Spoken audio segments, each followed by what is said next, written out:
He commanded the chariot to stand still. See, when you believe God, you're going to command something in your life to change. It may not always be easy. Nobody said it was going to be easy all the time. But that's the second thing. That's the third thing that you got to do. Is you got to press. You have to press. Yes. See, the word of God says, give, and it shall be given unto you. Good measures, pressed down and shaken together and running over. God for that as well. Or a title for the sermon is a very short title. Enduring. Enduring. One word. Just one word. Enduring. But that one word means a whole lot for us being a Christian. That one word means a tremendous amount when you're talking about being a Christian. Enduring. Enduring. What are we enduring? Well, we're enduring all the stuff that Satan's trying to throw out at us.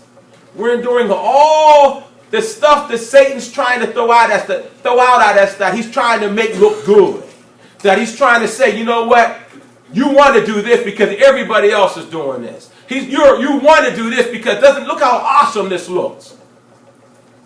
We're trying to endure all that. So in other words, we're trying to make it through here, through this life, without being slayed by Satan. Because he's throwing out all these obstacles. Just think about if you were in the military or in the military and you're trying to walk across a field. And as you walk across this field, they got different booby traps set up. You may fall into a pit right here. A person may walk over this particular thing and they get blown up. But there's all kinds, that's the way that the world is. The world is that we look at things and they look appealing. And we don't think that there's no harm in it. Like if you would just think just walking down the road, walking across this green field, you wouldn't think that there's any danger there. But somebody set booby traps along the way to where they're trying to blow you up. They're trying to cause you harm. But the thing about it is with Satan, he doesn't do at it like that. He doesn't just go at it that way. He does it in different ways. So across that field, you know what he has across that field to get you to come across it? He has all the things that you think that are lovely and beautiful. All the things that you would like to have. All the things that you would love to have. But get this. They're the things that are against God. So all them things are on that field. And he's luring you across it. But as you come across it, boom, you're getting blown up. Boom, you're getting blown up. You're falling down into a pit. Because that's the way he operates. That's the way he operates. So enduring, we have to endure all that. We have to. We have to watch where we're walking. I say, okay, that looks kind of shaky right there. So I'm going to have to step over this way.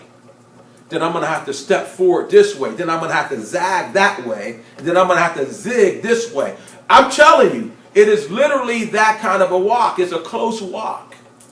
It says, narrow is the way which leads to life, and few there be that find it. But broad is the gate, right, that leads to destruction, and many there be going thereat.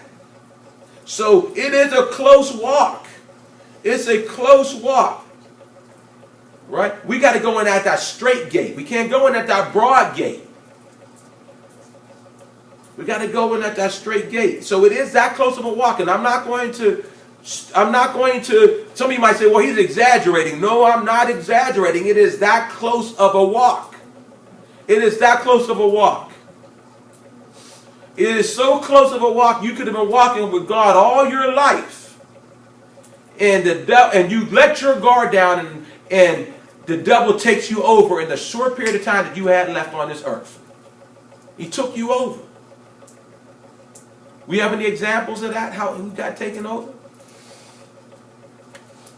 Solomon was the wisest man there was, wasn't it? But what did the Bible say? That he went after strange women and they turned his heart from God. They turned his heart from God. This man had a relationship with God that was unreal, to where God blessed him with so much wisdom and so much riches.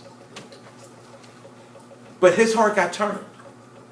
It is that close of a walk. It is that narrow. We cannot think that it's nothing. It is that narrow of a walk. If you slightly veer, you may be off the beaten path. If you slightly veer, you may be off of it. But get this. Some people might say, well, that is so unfair. Why would God put us in such a that close of a walk? But get this. He equips us with what we need to have to be able to do that. He gives us all the ability to be able to do that. But it's about, do we do that? Do we use what he gives us? Do we use it? That's what it comes down to. So, enduring. So the first text we're going to go to is Matthew. Matthew chapter 10 and verse 22.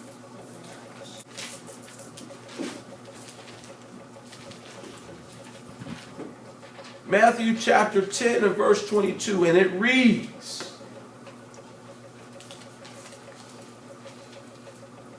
and ye shall be hated of all men for my name's sake. But he that endureth to the end shall be saved. He that endureth to the end shall be saved. You're going to be hated for my name's sake. And sometimes when you're hated, you won't say, I don't want to be hated. I want to blend in. I want people to like me. I want to be admired by others. I want to be popular with everybody. Well, you can't walk this kind of walk and be popular with everybody. You just cannot do it. There's going to be people that just hate you just for no other reason but because of the way that you do walk. Because you are a Christian. Because you're not doing the things that they're doing. And they don't feel comfortable around you and they don't like you. It's just going to be that plain and simple sometimes. But it says, but he that endures. So when you endure all that, when you endure and you stay on the course and you endure, it says the same shall be saved. But you have to endure to the end. You have to hold out. You got to stay in there. You can't get weak. You can't get weary. You got to endure to the end. You have to endure to the end. There's that one song, I believe it was by James Cleveland. Lord, help me to hold out until my change come. Help me to hold out until my change comes. Do you know what change he's talking about? Anybody know what change he's talking about? He's talking about when we leave these earthly bodies, until we get to these terrestrial bodies, to these heavenly bodies, until my change comes. Help me to hold out. God, please don't let me give in to this. Please don't let me give in to that. God, but bless me to hold out until my change comes. That's what you guys got to want. You got to want to be able to hold out until your change comes. You can't look at anything worth you giving up. Is there anything that you would go to hell for? There's not anything that I would go to hell for. But think about it. That's why you got to hold out. You got to endure to the end. Because if there's nothing out here that you would go to hell for, you got to keep that in mind. There's nothing that I would go to hell for here. So I got to hold out. I got to endure. We're going to turn to Romans chapter 12 and verse 2.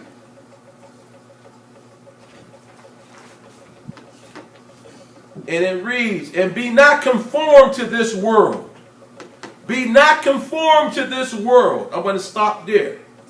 Be not conformed to this world. So we can't do the things that the world does. We can't do what the world do. The world, they're doing things. They're doing things against God. They're in that carnal mind. So in other words, what they're into to whatever that they can feel, taste, look at, touch. That's what they're into. If it makes them feel good, that's what they want to do. So they're into that. So they means regardless of whatever it is, that's what they're going to be into. So if it's going out getting high and getting drunk, that's what the world is into. If it's shacking up with somebody, that's what the world is into. We cannot conform to the world, because when we conform to the world, then we're opposing God.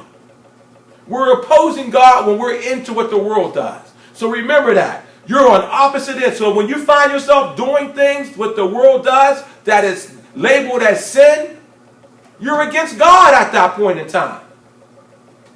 And you don't want to be against God because that's a losing situation.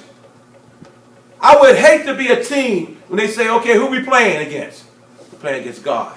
Oh man, I'm about to go home. I'm about to go home. This is a losing situation here. No, you don't want to oppose God.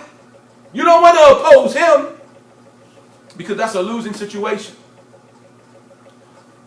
The rest of that reads, so it says, and be not conformed to this world, but be ye transformed by the renewing of your mind. By the renewing of your mind, that ye may prove what is that good, that you may prove what is that good and acceptable and perfect will of God. Now, you got to think about this. Think about what it says, and be ye transformed. That means that you're going to have to, your mind, you're going to have to change. You are changing. You may see yourself in a certain way, but when you start walking with God, you should start to see some changes in you. You should start to see clothing change in you. You should start to see language change in you. You should start to see people that you used to be around change in you. You should start to see different things change in you. You should start to see different things happen in you. You shouldn't be the same creature. You should be a new creature where all things become new. You understand? There should be some kind of change in you. The way that you talk, the way that you walk, the clothes that you wear, the things that you do, the places that you go. There should be a change in you. There needs to be a change in you.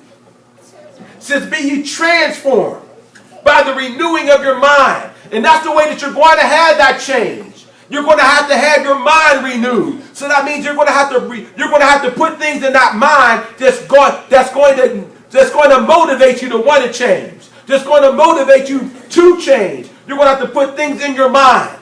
You're going to have to do that. So that means that you're going to have to be reading that word of God more. You're going to have to be around more. You're going to be around the saints more because it's going to be renewing your mind. They're going to be programming your mind with the things that you need to know. All that junk that you put in up to this point, you got to remove a lot of that out the way so you can allow the God to come in.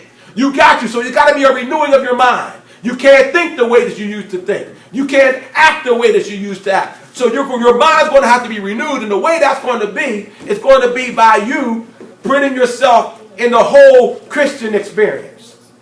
It's going to be putting yourself in the whole Christian experience. That's how it's going to happen. So I heard earlier today, which I've been preaching and teaching about people giving up music. I heard somebody say they're going to give up worldly music. Well, I've been talking about that for years. You got to give it up because it's not taking your mind in the right place. It's taking your mind in the opposite place. So when we're talking about renewing your mind, you got to expose yourself to the right thing. You got to expose yourself to the Christian things. So that means Christian music. That means being around other Christians. That means the Word of God, the renewing of your mind. You got to get a new mind. That old mind's not going to do because that old mind won't serve God. That old mind won't be acceptable with God. But you got to get that new mind. That new mind. That's what you got to get. Now, I had an old mind. People that see me might think that I've been walking this way all my life, but I haven't. I did things that was far against God. You understand me? But I couldn't keep that same mind. I couldn't keep it. And you want to know something? I thank God that He didn't kill me out there in my sins. Because I had friends that got killed. Oh yeah. I had friends that got killed. We had situations where I was actually out there to where somebody could have got killed and hurt. Oh yeah. Definitely had situations like that. But what I'm telling you, I thank God that He kept me. I thank God that He kept me. So I don't want nobody to think that you say, hey, well, He kept me. Right? He kept the pastor. Right? So He'll keep me too. Well, that was by God's grace that He kept me. There's many people that die in their sins. That actually go out there and die in them.